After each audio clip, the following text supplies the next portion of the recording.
So here's about 6 inches of hail piled up at the door. There was an awful lot of rain that came with it. I think it finally stopped. Oh my word, look at this. Holy cow.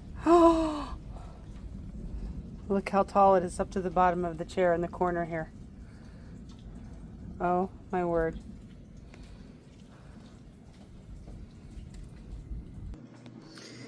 And I left in the middle of the hailstorm getting pelted and went down to the lodge to put up more sandbags. I was a little bit late, so I have some water cleanup to do. Not as bad as last time.